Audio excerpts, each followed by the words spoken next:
already gone down to Venezuela and kidnapped a grown man and his wife, taken all of their riches and their wealth. And now that's not good enough. They have decided they're getting ready to go and steal Greenland. Greenland. Absolutely. They're getting ready to go and take Greenland. Now, Greenland, for those of us that may not know, they are already a part of the alliance. For those of us that don't understand, alliance simply meaning there's the U.S. We have countries that are on our side and we are on their side, and it is an agreement. You know, we all, just like when you go out on the playground as kids, you know, I know the brothers did. Hey, you know, you cool, I'm cool. We friends. Right. So we're gonna hang out together. Anybody come up on us, we're gonna handle that. We're gonna put in that work. Right. So that's the way it is with these countries. So, but all of a sudden, let's say it was 10 friends together, right? We all friends. All of a sudden, one of them decided, you know what? Yeah, I know this one is my friend, but I'm gonna take that friend, and I'm gonna bring this friend to my house and hold him captive. I'm gonna take charge of this one. I'm gonna run him and his family, and I'm gonna make this friend mine. I'm getting ready to basically enslave this friend. We're not just alliances anymore. We're not just friends anymore. I'm getting ready to make you my slave. I'm gonna rule you. Now I'm getting ready to rule over you. Now, how is that gonna make the other friends feel? What are they really gonna be thinking about this situation? Like it could happen to them. Ooh, hit the nail in the head right there. Okay, now why would someone? Oh, I'm sorry. Why would someone in their right mind want to create conditions that's just devastating everybody, creating bad blood and diminishing any sort of trust you have ever had and developed over the years? Why would someone want to do that? Evil. I got sis Eliana with your hands up. Go ahead and bring it out, sis. Yes, sir. Shabbat Shalom, family. Well, the scripture says the enemy comes to kill, steal, and destroy. And we also know that the Most High is not an L of confusion. We know that confusion and chaos comes from Hasatan. And so a possible reason they would want to do that is so we do not trust anybody. We'll be operating in fear. And you'll be looking at the people who you used to align yourself with, or the groups that you possibly aligned yourself with in the past, and you'll start to look at them possibly, like they're shady because you don't know who you can trust anymore. Khan. This is civil unrest is what we have going on right now. Now they are threatening. They're not just. Some of you have heard of Hunger Games, and you've seen the movies, and these are things they're talking about behind the scenes right now. And for those of you that are not familiar with Hunger Games, this is something that they're taking people and they're putting people, the poor people in their communities, and they're putting rich people in their own communities, and they're separating people and they're keeping people in these areas so they can control them in a certain way. This is some really wicked stuff they're talking about doing. This is serious. Why would you really want to do people that way? So, is there anyone in here that is not familiar with Hunger Games and how it was constructed or haven't seen it? I haven't seen it, but I'm pretty familiar with the format. I didn't see the actual movie, but okay.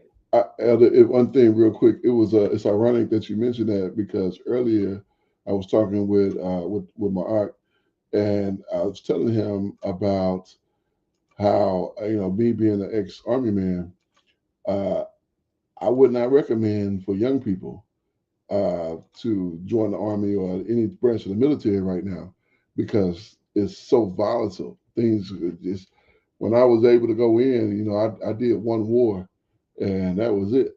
I was able to come home intact. But you know, you join today, your likelihood of coming back is slim, because this leader, this man who sits at the desk, he is you know, on a whole nother. No telling what he's gonna do. Con, there's there's just no telling. And you're absolutely right. I'm a retired veteran as well. Mhm. There was a time I was trying to encourage my children to go into the military, but there is no way I cannot speak these words from my mouth Right. anymore. I do not feel comfortable with that, because now you are really moving about. You're getting yourself in a situation where some of the greatest, Mhm. some of the ones that have been well documented. I'm talking about people that have gotten in a rocket ship, not saying they went to the moon, but at least they reached the level that was high enough to call them a captain, a full bird. They honorably served for many years, Right. dealt with a lot of things, got a lot of awards, and honorably retired. But this new administration has gotten together because this particular individual stood up and said what everyone else was thinking. Right. Said no. And service members know this. No, service members are required to follow lawful orders. Right. Yes. Unlawful orders, however, you're not supposed to follow unlawful orders, No. because now you become part of the problem. Exactly. Gestapo, Mhm. okay? So at the end of the day, he said it, and because he said it, oh no, Hexeg, the egghead, all of a sudden, oh, now I gotta cut you. Oh no. So what does he do? Oh, how dare you go against us? We're gonna take his rank. Wow. We're gonna everything he did, we're gonna erase it. Oh wow. And said, veteran said, you know what? You have not served in the military. Therefore, you don't even meet the requirements to have a conversation with me about anything dealing with honor. So guess what? So now I got to take you to court. They are battling now. Wow. They are battling. So you have not only that, he is battling for not just himself, but also some of the other generals and Right. colonels that got fired because they stood up and said, hey, you don't know, I got to raise the BS flag on this one. Right. I don't think it's a good idea, because certain number of people are going to get hurt or killed. This is unsafe, and it's unfair, and it's unjust. And what did he do? When it got back to the orange one, he did what he does best. You're fired. Right. Fired like never before. You're fired. You will never come back, because I said it, and that's the way it is. You're going to be fired. And fired. And while you're at it, go ahead and fire the other ones too. Is anyone else going to go against us? Fire them too. Wow. Yeah. And a lot of people got cut. It was so bad. Not only are the military people getting, people that served honorably for many years, that have been leading people, putting their lives in harm's way. Some of these people are walking around with shrapnel, real lead in their bodies. Some of them have Purple Hearts. They have been shot. Wow. Some of them many times. Yeah. And you gonna tell somebody that? All right. That's what this country has come to, family. Wait. That's crazy. Now, we're going to get down to the nitty gritty. We're getting ready to find out, where is this stuff coming from? Why is this stuff going down like that? Okay, so let's bring it out. Let's start out Ecclesiastes verse 1 and 9. Ecclesiastes verse 1, chapter 1, verse 9. And we're going to bring out something about this said situation. These things that are going on right now, we're going to go back and take a look at this. Ecclesiastes chapter 1 and verse 9. The things that have been, it is that which shall be. And that which is done is that which shall be done. And there is no new thing under the sun. There is nothing new under the sun. These things that are happening right now have happened before. Ain't that crazy? Mm-hmm. It has happened before. There's nothing new. Now, how do we know? How do we know there's nothing new with all these things that are going on? We're gonna take a look. We're gonna go back just a little bit, and we're gonna take a look at some situations that have happened in the past and see how they compare to what's going on today. Let's go to Exodus chapter 7, and let's bring up verse 13 and 14. All right. All right. Exodus chapter 7, verse 13. Verse 13. Let's read verse 13 and 14, please. Okay. It says, Exodus chapter 7 and verse 13. And he hardened Pharaoh's heart, that he hearkened not unto them, as Yahweh had said. And Yahweh said unto Moshe, Pharaoh's heart is hardened. He refused to let the people go. Right there. Now, family, a lot of people, like a lot of times the story was told, even when we were kids, the story was told as if the Pharaoh was just a bad man. He just got a hard heart. He didn't want to let the Israelites go.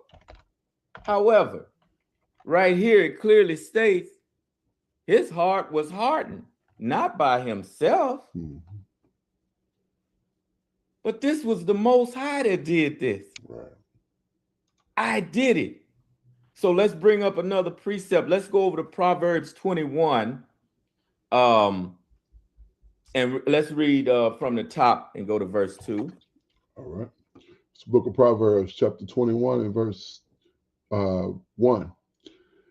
The king's heart is in the hands of Yahweh, as the rivers of water. He turneth it whithersoever he will. Every way of a man is right in his own eyes, but Yahweh ponders the heart. Okay, right here. What is this saying? Okay, even when the puppet masters are the ones that think they are the puppet masters, they are the ones that are telling their people what to do. Yeah, truth be told, in the grand scheme of things, even your chief executive officer is in fact a puppet on a string. He has to do what someone is telling him to do. Who is that someone? Who is that someone?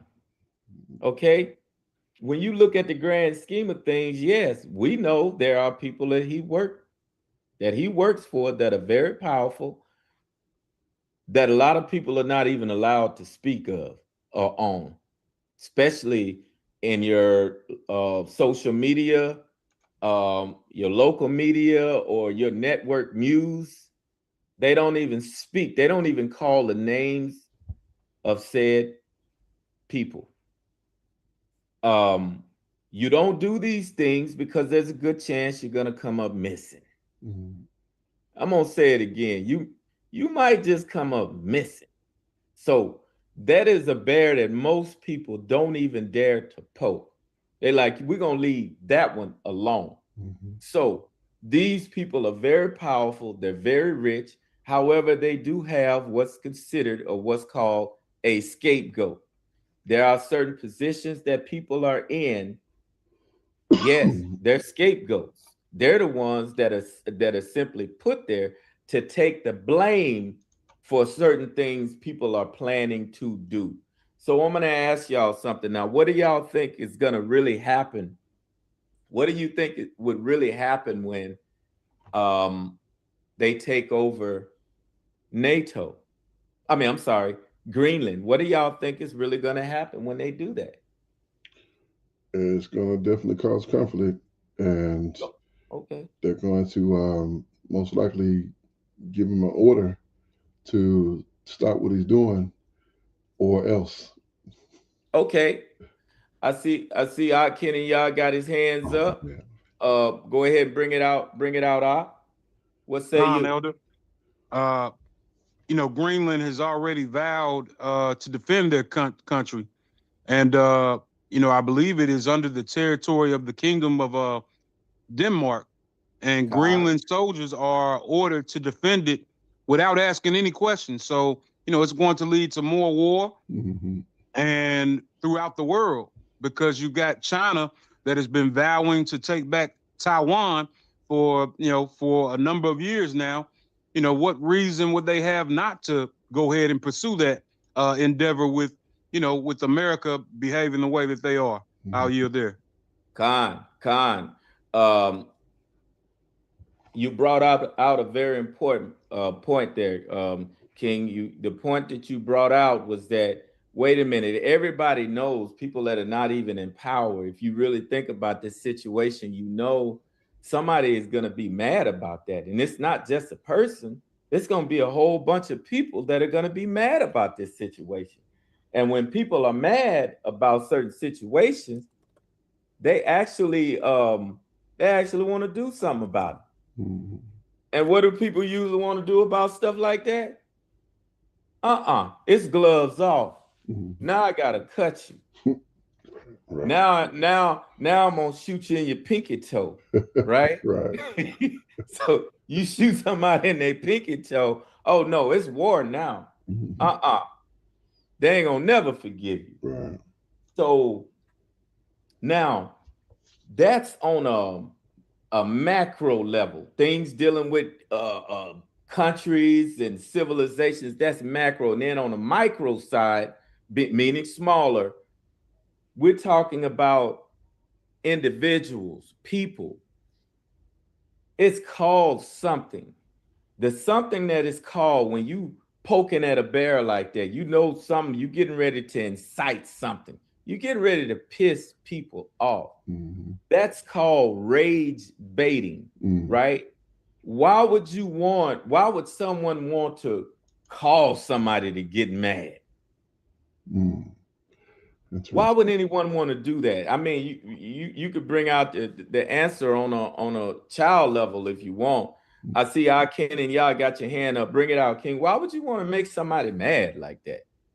You know, they've got a plan set up with you know, they've been inciting us for a while, and when I say us, I mean the so-called Black community, with a lot of what they've been doing here in the last, you know, not even, you know, the last 6 months, even before that, you know, to incite us into reacting where they can implement their plans. You know, some say it's going to be implementing curfews, or start beginning to throw us in prison, like, you know, like they already are, but even more so. I'll yield there.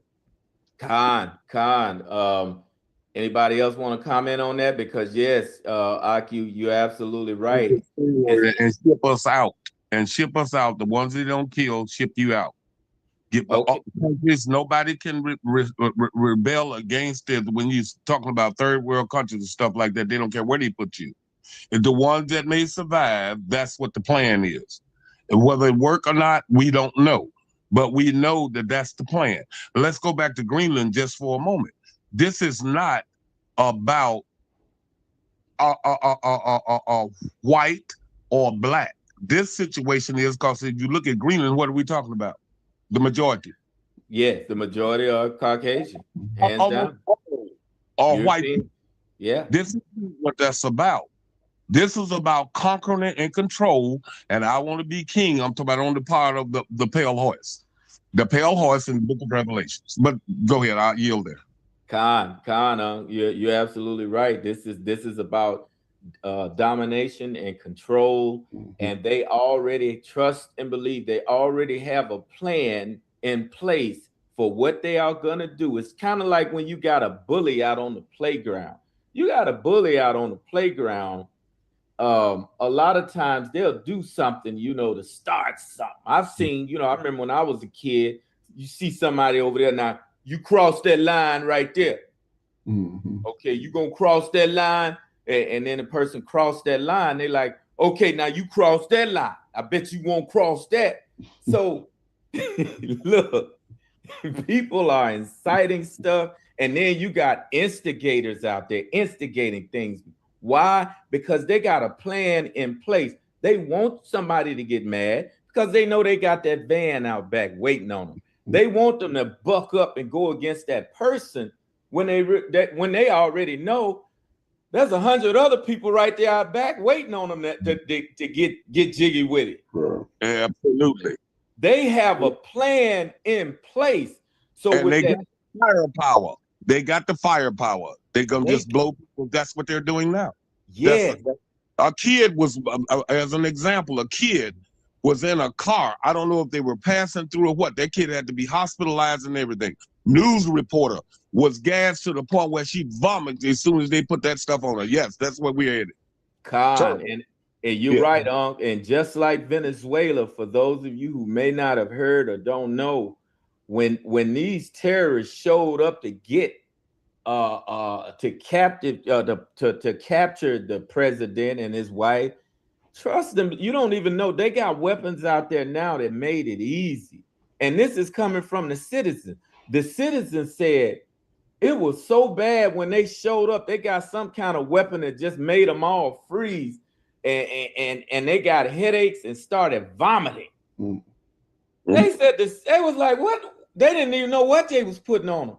But it was so bad, they said for the rest of their lives, they don't ever want to deal with that situation again. Just don't bring them back in here because they got some stuff straight from hell that they putting on people.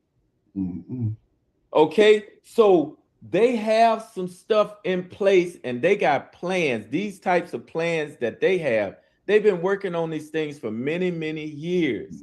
And it's no different than the types of poisons they're using on people right now. Trust and believe, they are well documented. They got historical data on what poisons they want to put on people to either kill them fast or kill them slow.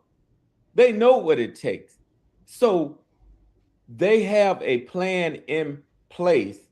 And let's take a look at what these plans are based on what these people are about. Let's go to the book of Matthew 24, and let's start at the top from Matthew 24, because we're getting ready to. This scripture we're pulling out has a lot to do with some things that they are planning to do, because this is what they are about. They have been about these things for a very long time. There's nothing new under the sun. This is what they've always wanted. Bring it out, King. All right. It's the book of Matthew, chapter 24, verse 1. And YahShay went up and departed from the temple, and his disciples came to him for to show him the buildings of the temple. And YahShay said unto them, see you not these things? See you not all these things? Truly I say unto you, that there shall not be left one stone upon another that shall not be thrown down.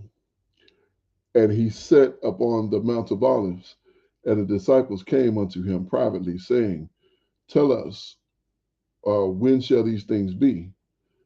And what shall be the signs of your coming and the end of the world?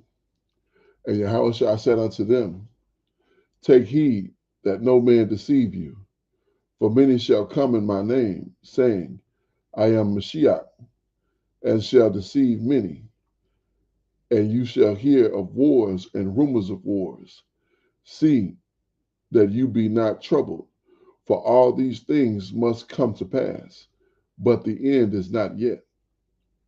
For nation shall rise against nation, and kingdom against kingdom, and there shall be famine and pestilence and earthquake in diverse places. Right there, King. All right. Family, listen. They are bringing forth what you are witnessing right now. All of these things that are happening right now, wars, rumors of war, you got civil wars. That's one thing. Civil wars. Wars when you got people with the government going against the people. Our government has clearly declared war upon its own people. Why in the world would you hire all these people to go out and create havoc in neighborhoods and on families, innocent men, women, and children? You declared war on these people. Now these people have declared war on you. They're mad, but they don't have any might, any power in their hands, right? They don't have as much power as these goons do, right? Nation shall rise against nation. We just talked about these things. Look, when you are going to go and do something that disrupts the alliance, you're getting ready to go and do something, you're going against NATO rules, policies, and procedures. There is no person in their right mind that's going to do something like that and not think they bringing on some serious smoke. Right. The only way they would do that is if they are not worried about the smoke that's getting ready to come their way. They're not worried about it. Not at all. Read on, King. All right. Verse number 8. All these things are the beginning of sorrows. They shall be, and you shall slack you. Then shall they deliver you up to be afflicted, and shall kill you, and you shall be hated of all nations for my name's sake. And then shall many be offended, and shall betray one another, and shall hate one another. Right there, right there. These things that are happening right now, many, many people are offended. They are offended by what's happening. The decisions that are made are pissing a lot of people off. And they hate it. We hate it. Right. Okay? But trust me, the powers that be, they have a plan in place. And in their own minds, they are righteous in what they are doing. You know, and as based on the scriptures we read, it wasn't just talking about the Most High having the heart of all of the kings, all of the rulers. He also controls our hearts too. He controls our hearts, whether we think he does or not. He's in control of our hearts, our desires. He's in control of that too. Even when we think we've done all these things on our own, Right. we did it all, and you got folks that want to go out there and puff themselves up. No, you didn't do nothing. Right. Even Moses himself got himself in trouble out there talking about what he did. Right. You didn't do that. Most High Yahweh said, glorify me in all your doings, everything you do. I had control of those things. I enabled it. I authorized it. I allowed you to make those things happen. I gave you all the resources. They didn't just come from within. Okay. So now, read on, King. Verse 11. And many false prophets shall rise, and shall deceive many. And because iniquity shall abound, the love of many shall wax cold. But he that shall endure unto the end, the same shall be saved. The same shall be saved. And read the last verse, King. Verse 14. And this good news of the kingdom shall be preached in all the world, a witness unto all nations, that then shall the end come. Now, right here, it's saying you have all these things going on. You have all these evil people out here doing evil things. He didn't tell you to go out into the streets and prophesy to these demons. He didn't tell you to go out there and protest and wave a flag and let them know, hey, this ain't what you're supposed to be doing. You ain't supposed to be doing that. Leave these people alone. Look, he did not tell you to do that. He told us to endure until the end. The fact that many people are going to be hating other folks, no, don't do that. Leave that alone.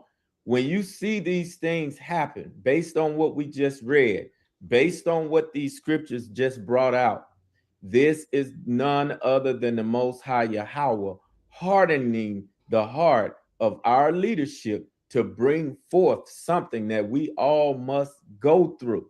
While we are going through these things, do not stop.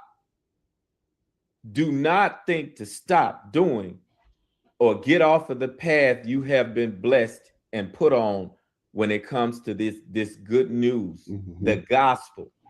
There are a lot of people out there that have been lying. They are still lying. They are telling people things that are not written. They got people out there doing 7 Hail Marys, and ain't no 7 Hail Marys in the Bible.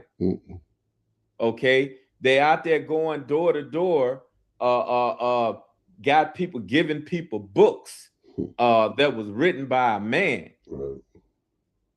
Don't bring these demons into your household. A lot of these people that are doing these things, God, I know a lot of these people were raised in this. They don't know any better. People were not. They don't mean any harm, but they are under strong delusions, very strong delusions.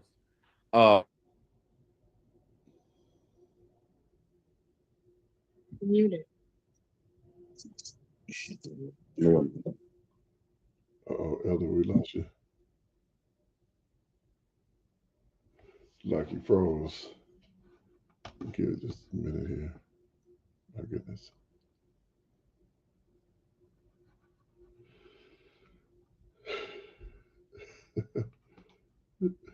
Yeah, Con, he's probably gonna have to leave out and come back in. Yeah, it looked like he froze. He could have lost, I don't know, could have lost something, connection or power or something. But yeah, we'll give it just a minute. It should be back to normal. Hopefully things will get back to, yeah. It ended up dropping them all the way off. So, all right, well, we're waiting for Elder to come back. Yeah, he was starting to cook too. And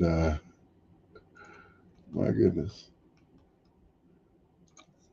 Con, indeed, definitely a relevant topic. Right. Things that we see and are facing, day to day. So, I'm looking forward to getting back into this lesson. Yeah, continue. Yes, because that's a blessing, because we know that the bully is out there inciting wars and Right. doing stuff. Venezuela, Greenland, the big bully picking on these little folks. Right. I don't know all the politics, and I don't know what's behind Greenland, like you said, Brother Kenaniah, with Denmark and all that. Oil is one thing. We fighting for oil, I guess. And you know But- what's crazy though? Sorry about that, Salakia family. Did anybody else fall off? No, it's just you froze, Elder. We didn't know if you maybe you lost connection or power or something. Oh, okay. The water. I didn't know what happened either. I think there was something going on where they didn't want y'all to hear what was getting ready to be Right, said. exactly. Oh shoot, y'all wasn't supposed to hear none of that.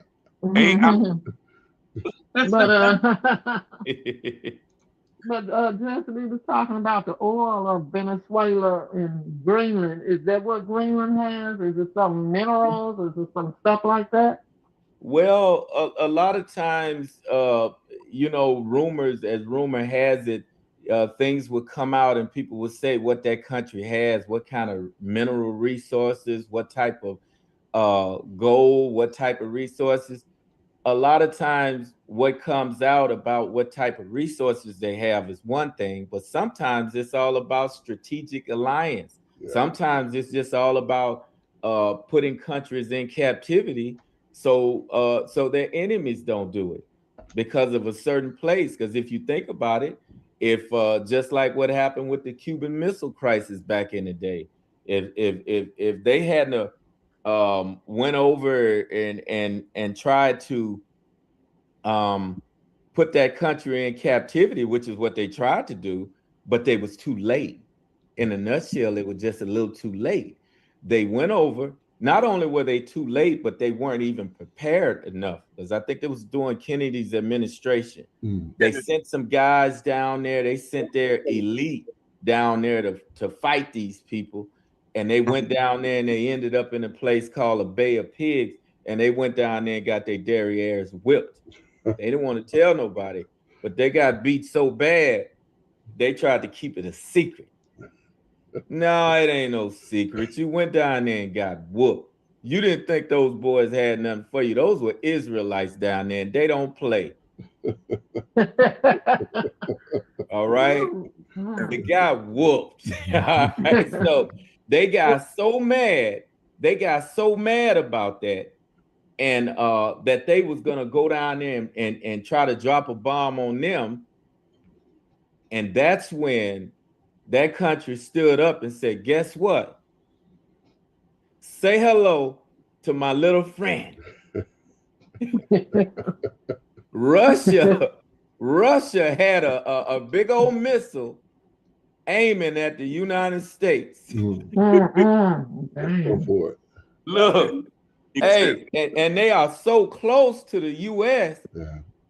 All it was gonna take was the push of a button. Right. So they was like, don't play with us, right? Oh wow. So that's what happened. That's when they coined that the Cuban Missile Crisis.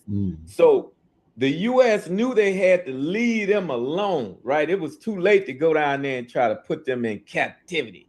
We're gonna go ahead and back on off. We're gonna call this the Cuban Missile Crisis.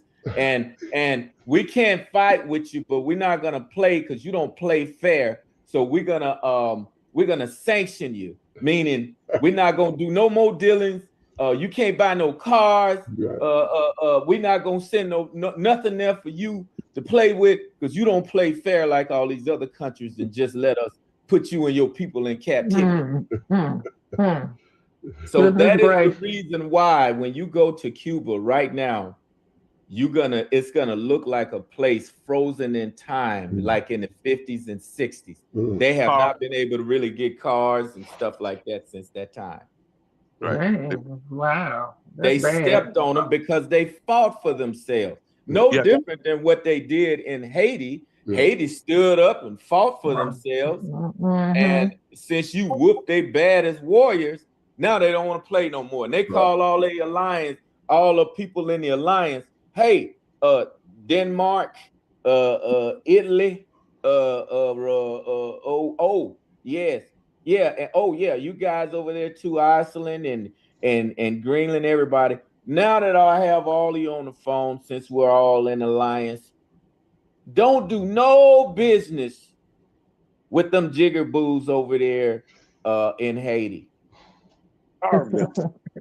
Yeah, don't do no business with them because they whooped Napoleon Bonaparte. He was one of our baddest warriors, and we don't want nobody. No, don't just make him look bad forever. That's what they did. That's exactly what happened. That's a part of it. That's what they did. Yeah. So when you stand up for yourself, that's what you get. You know what I'm saying? Look, at the end of the day, some good things came out, but the worst things are still happening to this day. And for those of you who may be wondering what time frame, this was a war that started in 1700 and something, and it linked over right around to 1800. They was putting a whooping, and these were slaves that didn't have nothing but garden tools, literally, and a prayer and a wish. They were working these brothers and sisters to death, so they decided they had something to die about, and they picked up the book of Maccabees, and they perfected themselves in it. That whooping was so bad that the opponents knew they could look up in the sky and see angels was putting a whooping on their derriere. Oh my God! Wow. There, they fled. They had to go. They had to go. Yeah. And I'm gonna tell you, the whooping was so bad. It was so overwhelming that Bonaparte and the French, they said, look, we know you want Louisiana, and we're gonna give it to you for pennies. But also we're gonna give you, what other countries you got over there with them N-words in it? Oh, okay. You can have all them with it too. How about that? We don't want to have nothing to do with them. And that's South. There was dark-skinned people there that not just from Africa. They was invaders came and colonized. That's what that. Yeah. Always. It was the Louisiana Purchase in the history book, the Louisiana Purchase. That's exactly what it was. And that Louisiana Purchase wasn't just about Louisiana. It was about a serious whipping where the Most High Yahweh allowed his angels to come and fight for his people. Yes. Okay. So he did it then, and he's gonna do it again. This time it's gonna be different though, family.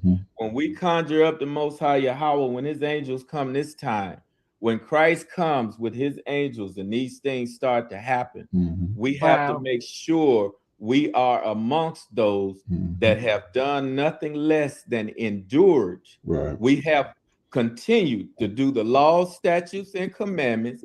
We stay out of these people's affairs and attend to our own affairs. Okay. So don't try to get crafty. Don't try to go step outside and do what these other brothers did that sought to go down to, where did they go? They went down to Venezuela. They got on a plane and flew down to Venezuela and said, hey, you know what? We understand, Mr. Venezuelan man, and we on y'all's side because they've been doing us dirty too. Do y'all know how they treated them brothers? I imagine it would have been nice. They called them N-words and said, get your behind out of here and attend to you. You do you. They said, yeah, we dealing with something now, but y'all stinking behind's been dealing that for over 400 years. Why are you even here? The whole world hates you. We just got an orange man hating us right now. Yeah, we have orange man. And see, a lot of people don't know his background. He wanted to buy Greenland personally himself. That's what for minerals, resources, mostly possibly oil, drilling, and all of that type of stuff. Donald Trump wanted that up front because he's a narcissist. He's not a Republican, Democrat, nor independent. He's a narcissist. That's simple as yes. Con family, you're right on. But what people don't realize, there's a price to pay for everything we do. Of course, you know, what goes around comes around.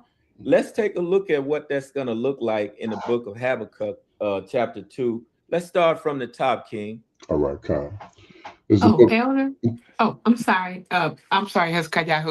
Elder, before that spirit came into the call and knocked you off, we had stopped at Matthew 24 and brother had read verse 1 through 14.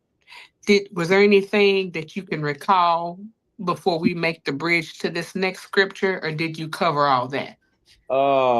Well, we were talking about the wars and the rumors of war and just making sure that while all these things are happening, we know generally that the fact that these things were prophesied to happen, and we are just to make sure that we continue to endure. That was what came out of those scriptures, because a lot of people are shaken and they start it's the easiest thing to do when your emotions take over you, when all these things are happening.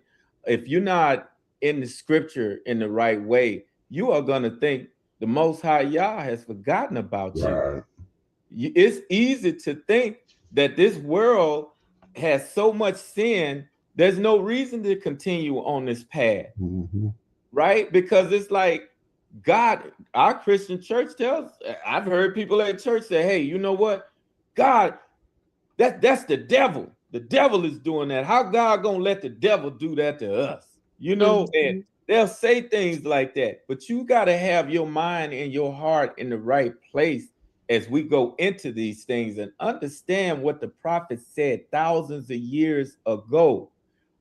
This is a sign. This is a sign of the time.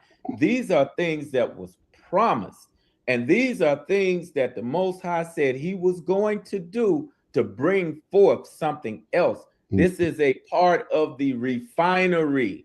Refinery simply meaning, look, we, just like a fine diamond that was brought out of the dirt, it has to be grinded down.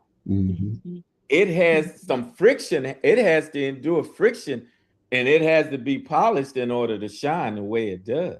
Yes, sir. I just want to make sure we didn't miss anything. The water says, and yes, sir, what you said, that is ironic because, I mean, even when I was in church, or I would hear, elders in church talk about it, I think they would talk about the war that was coming. They would talk about the refiner's hand and that kind of thing and what was to come. But I think with all that prosperity preaching and all those good feel messages, they have gotten away from that, and they don't even know what it would look like because they have that strong delusion before them.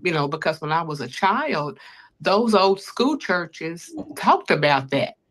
But the newfangled churches from like the 80s, 1980s to now, everybody is live your best life now and all that kind of thing. So they have completely gotten away from hell, fire, brimstone, wars. They've gotten away from it. So it's really sad. it is. The water says, Khan, and we just have to make sure we endure and continue on the path he put us on. Because a lot of times these things that seems like they're just all curses. No, we are blessed with the way out. And the way out is only through this true gospel we've been blessed with. That's the only thing. This is where our power lies. And this is the power that they tried to take away from us. They told us these things don't matter. Right. But he's letting us know these things matter more than anything, especially now, because we all know it's going to take some serious divine intervention to get us out of this mess that's going down now. And this is nothing but the Most High glorifying himself through all of these actions of these of this so-called orange one and his alliances. Got a hand up? Bring it out, King. Yeah, Shalom, Shabbat Shalom, everyone. The sister, talked about the churches. And I just wanted to bring out a scripture about these so-called leaders. Man, we don't have any leaders like we had leaders of old. And I just want to give an analogy. I want to bring out Isaiah chapter 56, and we can read verse 10 and verse 11. But my analogy is, those of us who have dogs is supposed to warn us, right? Like when there's danger, when danger appears, the dog lets you know when someone is at your door, right? That is what these so-called ministers and preachers are supposed to be doing. They're supposed to be warning us and letting us know to prepare, mainly to keep the laws of the Most High.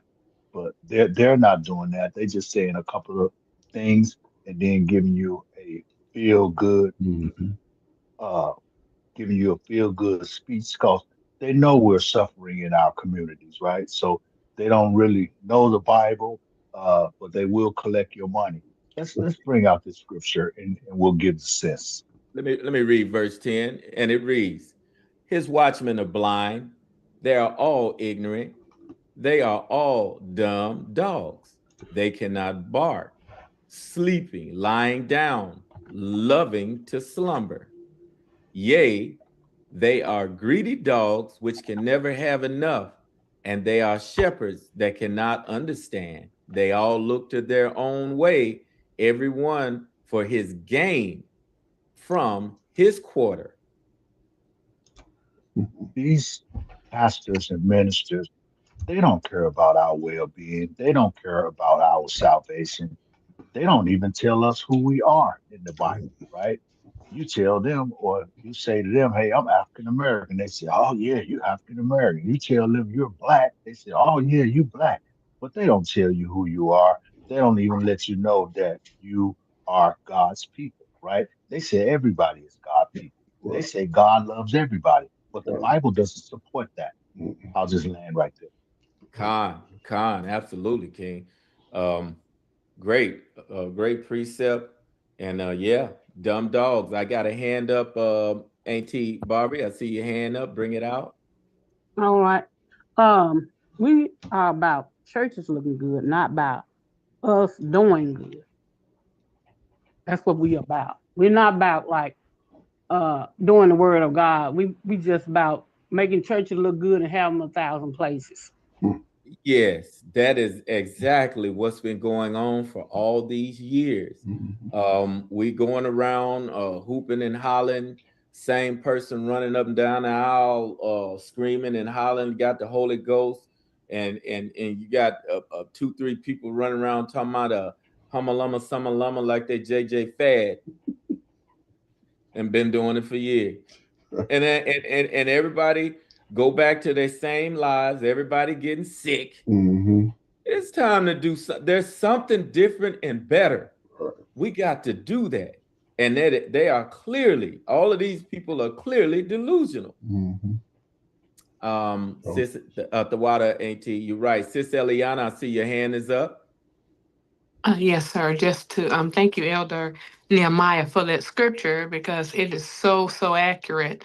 I remember when I was coming away from the church in the midst of a lifestyle change and things going on with my brother and his cancer diagnosis. And long story short, when I had asked for a meeting with the quote pastor and his wife, and I posed a few questions with my lay minister as to why I wanted to meet with them.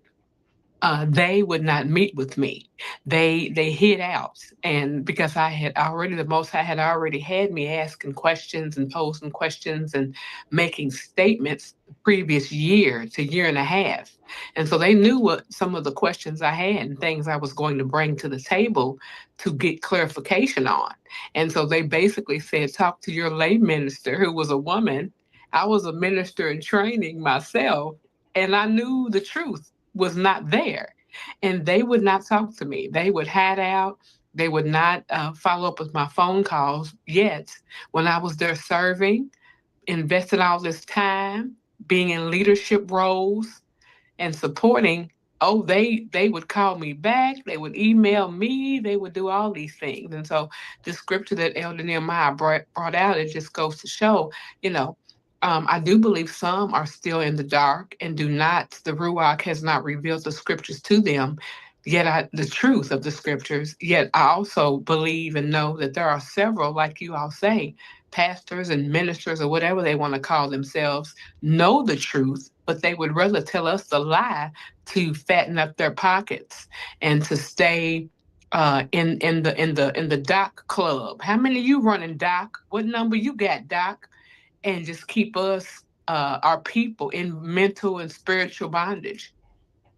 Khan, for financial gain. You hit the nail on the head. They don't want to leave that, they don't want to leave that behind. Yes, sir. And a lot of pastors are narcissists as well. Khan. They don't want to relinquish that kind of power. They don't want to do that.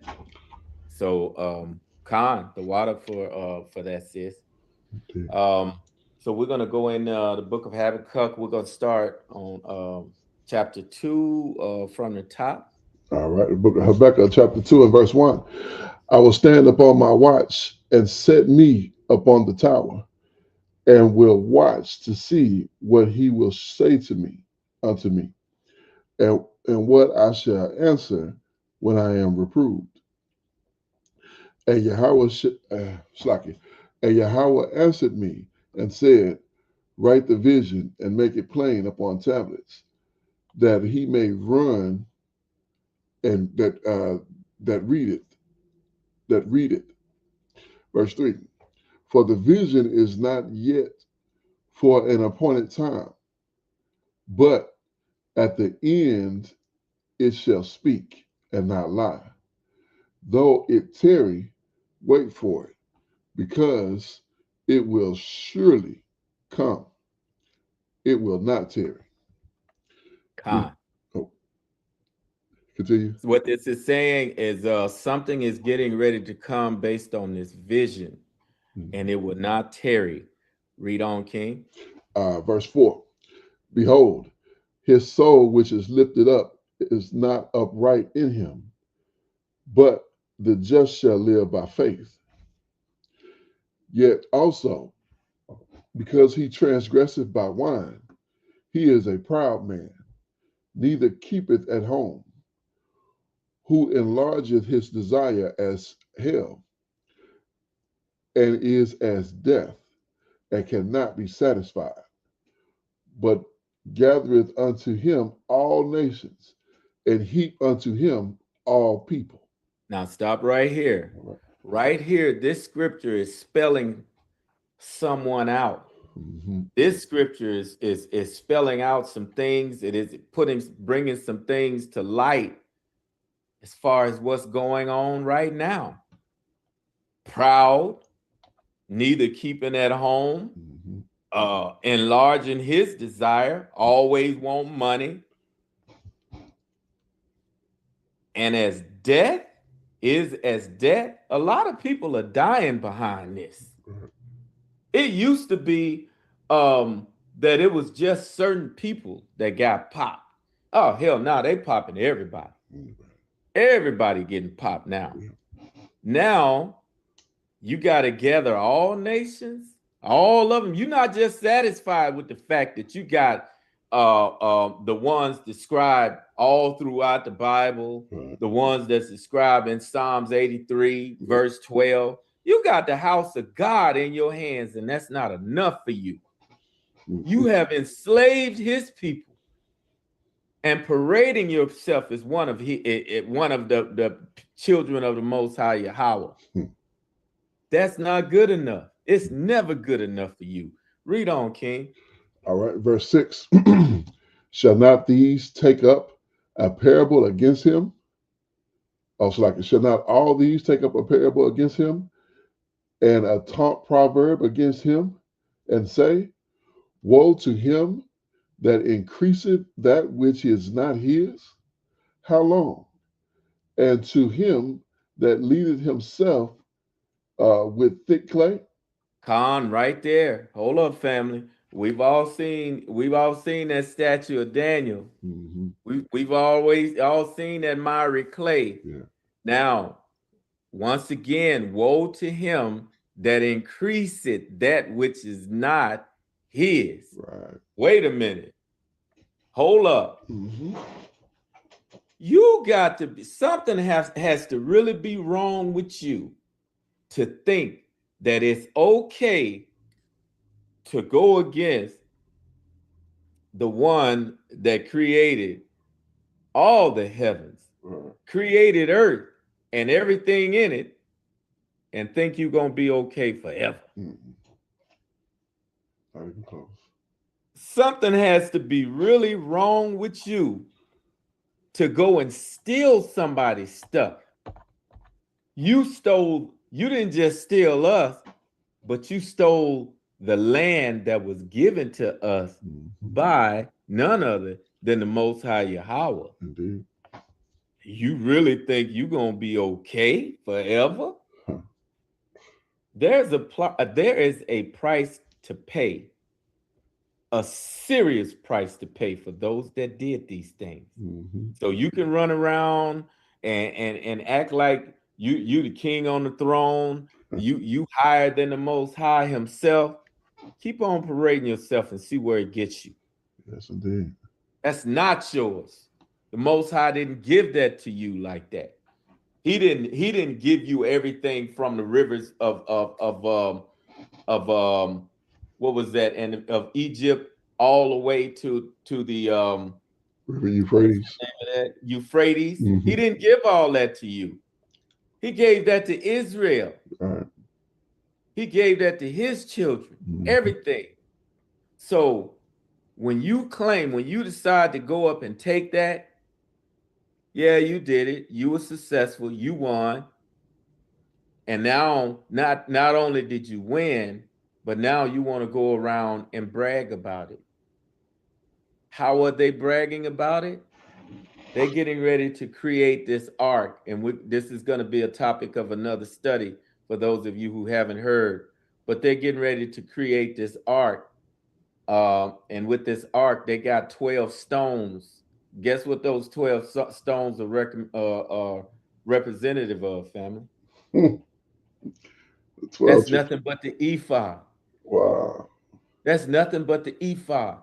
They are parading themselves, bragging about the fact that they got the Israelites, the children of Israel, in captivity. Mm. Bragging about it. Mm-mm. Everything they celebrate, they are celebrating our captivity. For those of you who don't understand, 4th of July was them celebrating the fact that they was able to put our behinds in slavery for another 90-something, almost another 100 years. That is a celebration of that. This Thanksgiving is a celebration that they was able to subdue us. The ones that when Christopher Columbus walked up, he was astounded that these people that were copper-colored people with afros, he was astounded these people don't know war. These people are all about giving us things and showing us how they do things. These are going to be these are sitting ducks. These are going to be the easiest people to kill. And they killed many. Mm-hmm. Read on, King. Continuing verse 7. Shall they not rise up suddenly that shall bite you, and awake that shall vex you, and you shall be for booties unto them. Now, right here, family, booties, for those of us that don't understand, booty is a form of a reward or a treasure. You are a treasure unto them, is what this is talking about. All right, King, read on. All right, verse 8. So because you have spoiled many nations, all the remnant of the people shall spoil you because of men's blood and for the violence of the land, of the city, and of all that dwell therein. Woe unto him that covereth an evil covetous to his house. Is that right? Covetousness to his house. That's it, King. Okay. Covetousness. Basically, he has contracts. He's gone into alliance with all these countries to do the same thing to us they're doing. Anywhere we go, these people are stepping on us. Indeed. Read on. That he may set his nest on high, and he may be delivered from the power of evil. Right there. Mm-hmm. So these people are going to be delivered from the power of evil. These people are evil, and they are using their power for evil things. When you witness these people on television, you could see evil in these people's eyes. They all covered up, but you could just see how they just thinking about trying to kill somebody. Mm-hmm. You know what I'm saying? These people love it. Mm-hmm. They just love to go around and disrespect people. They love it. Yes, indeed. Read on, King. Continuing in verse 10. You, you have consulted shame on your house by cutting off many people and have sinned against your soul. For the stones shall cry out of the wall, and the beam out of the timber shall answer it. Woe to him that buildeth a town with blood and establish a city by iniquity. Right there, King. Now hold up. Building a town with blood. Mm-hmm. What is that? Can somebody give me their understanding when a town is built by blood? When have they done this, and what does that look like?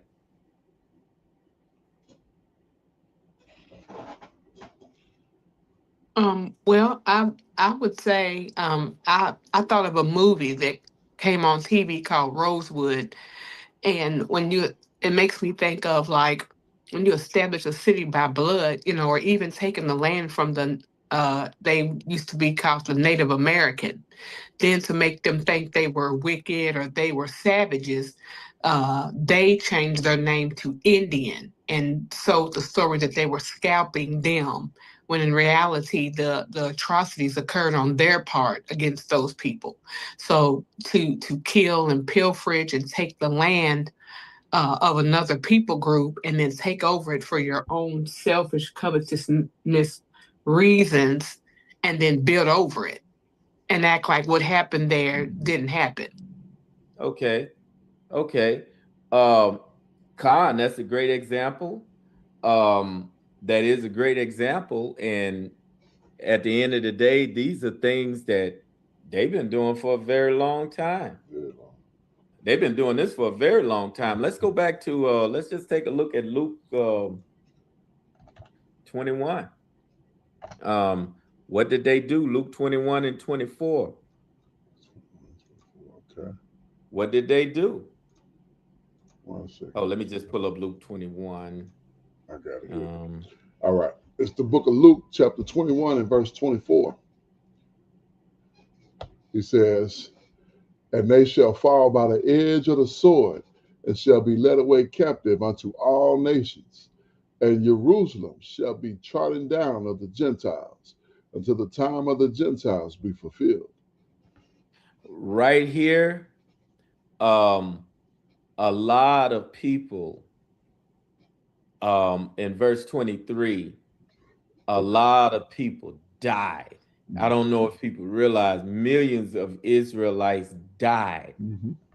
Yeah. This is a prime example.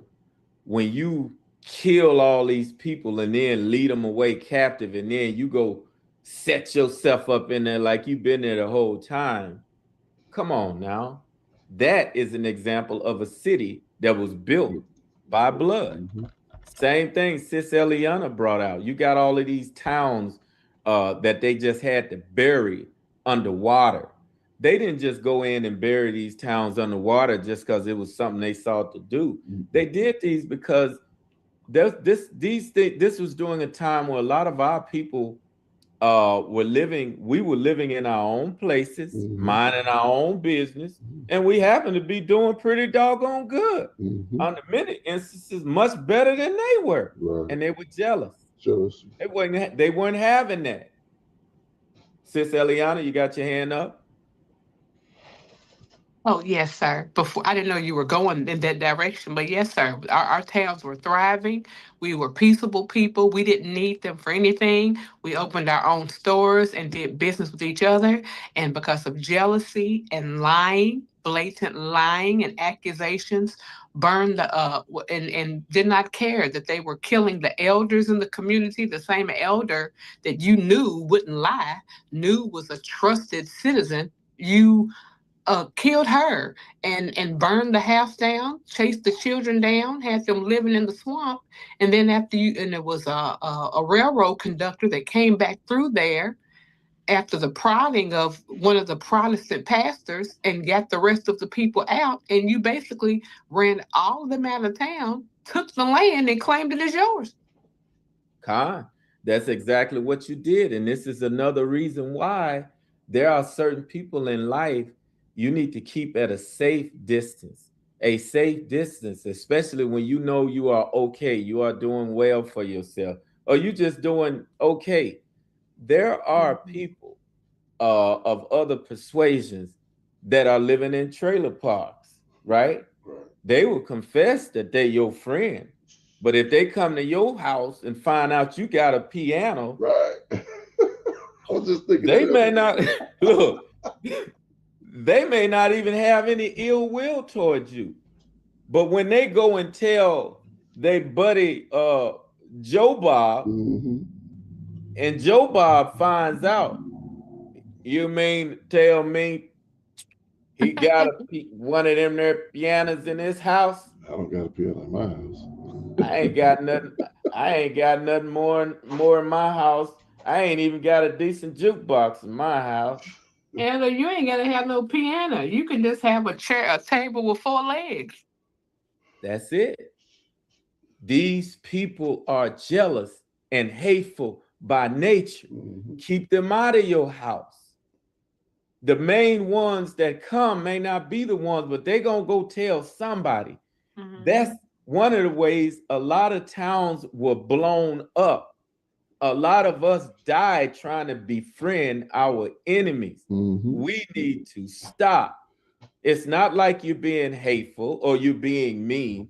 If you got to deal with these people at work, or you got to deal with them at another place, at a bar or a club, keep it at that. Don't bring them into your life, into your house. Right. And Elder, it's funny that you say that too, because that's what I was gonna say. You would be you you could be talking to a coworker, because that has happened to me. It's actually happened to my job now. That person or that colleague, you all can have a great relationship. And they not have any ill will towards you at all, but they can say, "Oh, I had a great time at Miss Tina's house, and she's so nice, and we had a wonderful visit," and blah blah blah. The other person that is hearing this can feel some kind of way, and before you know it, they have convinced the person who had no ill will towards you at all, and make them think that you think you're better than them. You wanted them there uppity in words. Yeah, yeah. And Mm-hmm. see, that's why they don't want these things in our history books. That's why our children can't understand, and our grandchildren, and our nieces and nephews, and these millennials. They don't have these things in the books. They've deleted year after year more and more of our history. And then the only history that they do show is Martin Luther King, Rosa Parks, the same people. What about the other gazillion Black people and Israelites who built this country? We don't show them at all. We just give you the standard 4 or 5 people. We'll get the good ones to promote them and talk about them and march about them, and we'll give you Black History Month, which is nothing, or Juneteenth, and then that's it. You should be satisfied with that. Now we're going to read verse 5, Luke 21 and verse 5. Before these people ever went in, what did they notice about this place? Verse 5, King. Verse 5, it says, "And the same spake of the temple, how it was adorned with goodly stones and gifts," he said. Wow. Yeah. Wow. They knew they were going in to get some good treasure. Mm-hmm. It wasn't just about the people, it was about what they had. Mm-hmm. They knew these people had to die. Mm-hmm. They have always done that. They always came to skin us alive, rob us of everything we've had. You cannot trust these people because we don't know war like they do. Ak Hezekiah, I see you got your hands up. Bring it out, King. Kind of, that took my mind to, I believe it was 2 Kings, with King Hezekiah. He I think the Babylonians, was the one that came, and he showed them everything in his house. And as soon as they left, the prophet showed up and said, what happened? He's like, yeah, I took them and showed them everything in my house. There's nothing in my house that they didn't see. He said, and tomorrow they're gonna carry away you and your stuff. All your stuff gonna be carried away. There you go. Yeah. There you go. Know thy enemy. Mm-hmm. Know who your enemy is and keep them at a safe distance. Keep them at a safe distance. Just because they say they're cool with you, or they not jealous, or they not racist, there are much greater things to be concerned about when it comes to these people. They have a history of slaughtering everything good. Everybody that's good has to die to them. Mm-hmm. You either have to die or be transformed into something else. And this is why we fall under a leader right now that clearly said out of the words of his own mouth, after the civil rights movement, we were the ones that suffered the most. We had to suffer like never before. We had to suffer. We had to suffer. It wasn't the same anymore. He said out of his own mouth, because of civil rights, white people had to suffer. That's a bunch of crap. So when he says, make America great again, it was great. That's one of the ways he lets you know it was great. Everybody was segregated. To him, that's what was good. And when we go back to that, it's going to be better than ever. It's going to be like never before, like better than ever. So when you sit up and think it's cool to deal with these people, know who you are dealing with. All right. When you're out and about and you want to bring people in your circle, always be circumspect about them. Although they don't think they're doing any harm, although they don't think they're against you, it won't be long before they find out if there's anything about you where they think you're doing better to them, they can't help it. They cannot help it. They may not even be the ones to do it, but they're going to go and call their cousins up, or they're going to call that uncle up that they know is going to do that, put in that work to do dirt. Right. You won't even see it coming. Don't put yourself in a situation where you have them sick these people on you. Mm-hmm. Sis Eliana, you got your hands up. Yes, sir. And it's not even so much all the time that you invite them into your circle. They will pitch you a bone to see if you want to be in their circle, or if you act like it's extremely important for you to be included. At my job, I work with mixed, all women. The only man that was there was gay. He's gone, but we have all women, and they recently hired around 2 years back a Hispanic lady, and so she's been allowed to bring in various festivals and whatnot. Dea de la Morta, something, I'm pronouncing it wrong. Thank y'all for that, because I don't want to say it for real, but it's something Day of the Dead, and they have made this an annual celebration because the Hispanic population honors this to honor their deceased people. And so when you, like myself, come to work, I'm pleasant, I speak, I go to my cube that is decorated and pleasant to look at.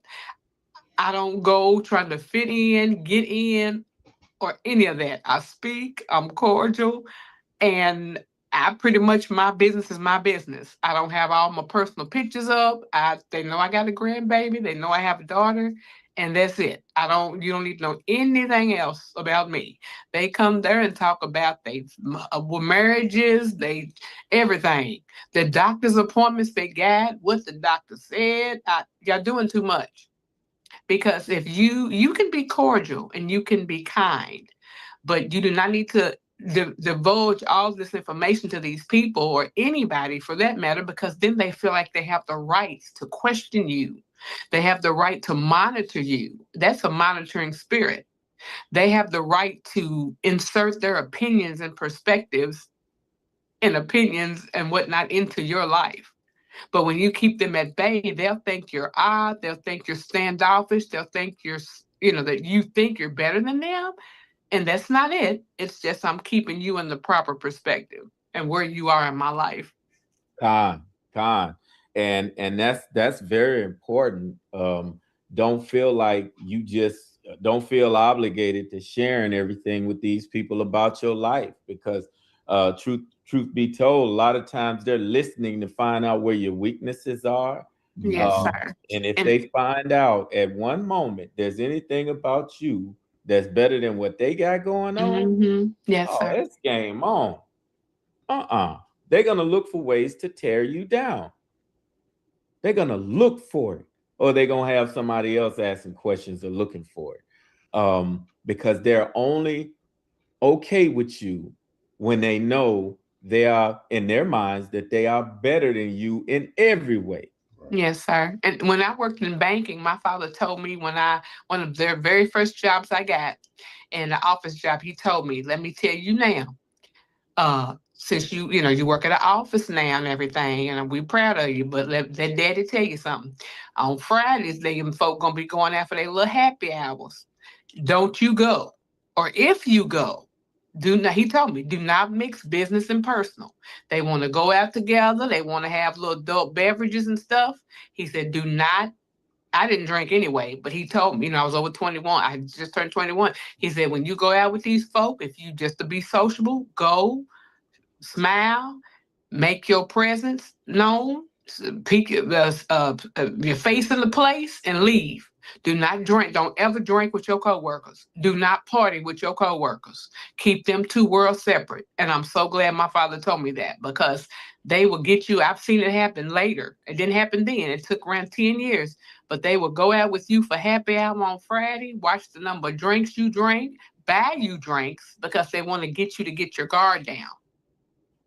And then they will possibly have something on you later, because you've either told all your business or you've acted in a way that you should not be acting around coworkers. And you can never, after those things, you can never ever right that wrong again. It is over for you. They got you, and all praises to your father speaking that truth. Yeah, that was a blessing, my sister. We're gonna pull out a scripture in the book of Daniel. Yeah, let's pull out Daniel chapter 4 and verse 19. Let's pull out Daniel 4 and 19, because we're getting ready to pull out something to talk about. And once again, this is about what's going on right now. This is the book of Daniel, chapter 4, verse 19. It says, Then Daniel, whose name was changed for no good reason, was astonished for 1 hour, and his thoughts troubled him. The king spake and said, that pagan name that they gave Daniel, let not Belteshazzar. right, yeah, that's to glorify their deity, Elder. That's why he changed his name.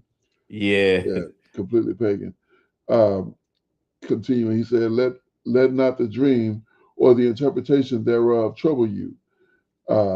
Belteshazzar answered and said, my master, the dream be to them that hate you, and the interpretation of thereof to thine enemies. Verse 20.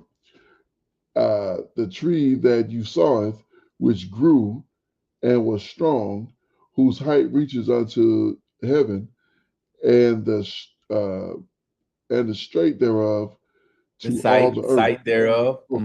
The sight thereof, Slacky.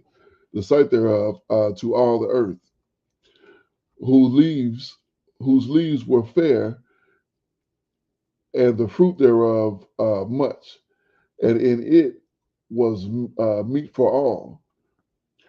under which the beasts of the field dwelt, and upon whose branches the fowl of the heavens uh, had their habitation. And to you, O king, are grown and become strong, for your greatness is grown and reaches the heavens, and your dominion to the ends of the earth.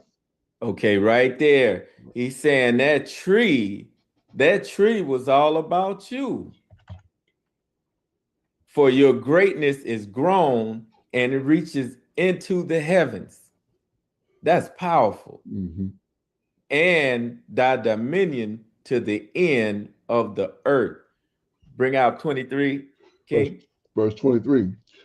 And whereas the king saw a watcher and a holy one coming down from heaven, and said, hew the tree down and destroy it, yet leave the stump and the root thereof in the earth, even with the band of iron and brass, in the tender grass of the field, and let it be wet with the dew of heaven, and let his portion be with the beasts of the field, till 7 times pass over him. Khan. Next verse. This is the interpretation, O king, and these are the decrees of the Most High, which is come up on my master the king, that you shall drive you, that they shall drive you from men, and your dwelling shall be with the beast of the field, and they shall make you eat grass as ox, and you shall and they shall wet you with the dew of heaven, and 7 times shall pass over you, till you know that the Most High ruleth the kingdoms of men, and give it to whomsoever he will. Now, right there, once again, the Most High rules in the kingdom of men and gives it to whomever he will, to who he chooses. Exactly. So that's one thing we have to understand about what's going on right now. No matter how evil it looks, no matter how orange he may look, okay, how wicked, how stupid these people sound. When you think in your mind, you're like, wait a minute, man, it's all coming from him. Mm-hmm. These people that have the kingdom today, they have it because the Most High gave it to them. Right. And although the things that they do seem evil, seem wicked, just understand when it comes to the hands and the inner workings of the Most High Yahweh, he doesn't think the way we do. Right. We are dealing with one that can count the raindrops. Mm-hmm. He can count the hair, the number of hair follicles on your head. Mm-hmm. He can do things we cannot do. So these things look strange. They look horrible, terrifying, and devastating to us. He said, throughout all these things, all that you see, all of these things, yeah, there's wars, yeah, there's rumors of wars, yeah, there's all these things going on. He said, but you, my son, my daughter, my fervent lover, you, my saint, my brethren, you, the Holy One, the Holy, the Kadesh. He said, I want you to endure. I want you to do these things. I want you to study, show yourself approved, and in all thy getting, I need you to get an understanding. I want you to continue to do these things, and I want you to continue and teach these things to others, because that is the only time you are going to be considered the greatest in the kingdom of heaven. If you do not do these things and teach them to others, you're going to be considered what? The least in the kingdom of heaven. So at the end of the day, where is the kingdom of heaven going to be for us, family? starts in us, and then when it comes, when Messiah brings it, it's going to be in Jerusalem. In Jerusalem, right here on earth. Khan, King, we do not have to die and go somewhere that the pastor told us after he finished eating them pork chops. Mm-hmm. Just like Joe Bob and them, when they hang us on the tree, they said, we're going to send you to heaven, you N-word. Right. Ain't that something? Yeah. That is such an oxymoron. I'm going to hang you, but you're going to go to heaven.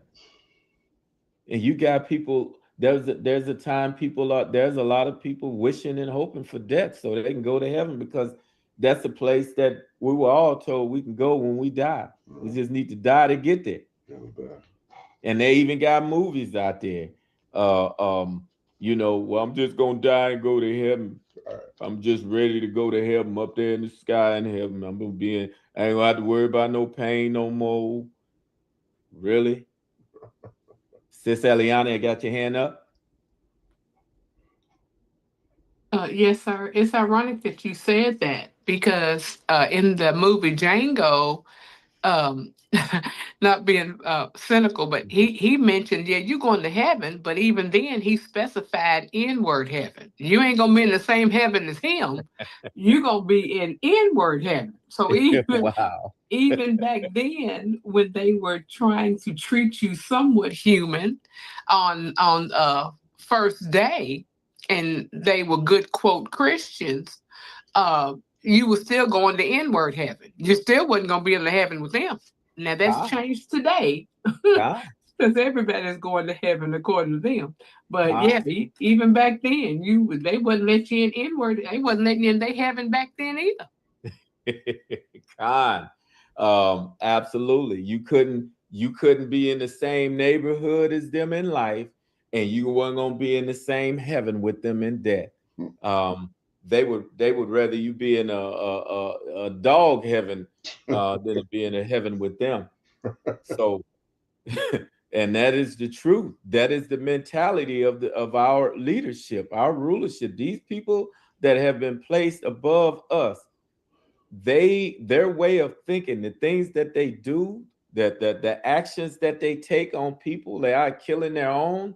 They're savages. So this is why at the end of the day, without a doubt, it's going to take some serious divine intervention to get us out of this mess. Serious. And when I say serious, it doesn't get any more serious than when you have humbled yourself to a point where no matter what, you have to continue to do the laws, statutes, and commandments of the Most High Yahweh. He said, this is the love I'm giving. This is love for you. He said, you love me, do my commandments, right? If you love yourself, do his commandments. If you love others, encourage them to do the commandments, especially when you love your other brothers and sisters.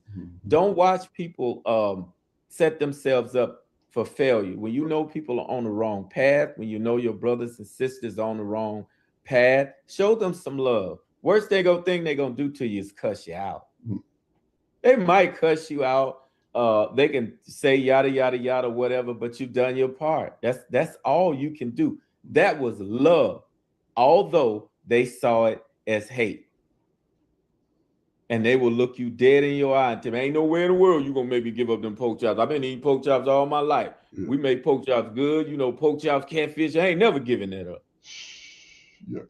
So, hey, have at it. But when you're ready for some truth, I would love to share with you. I'll be here. I'll be on standby for you, brother or sister. But I just wanted to let you know, especially you running around, you got that gout and you got high blood pressure, high cholesterol, you suffering from all these diseases that you don't need to be suffering from right now. So I'm just trying to show you some love. But if you don't accept it, I bow out gracefully. And I know we're going to go ahead and shake the dust from our feet, and we got to keep it moving.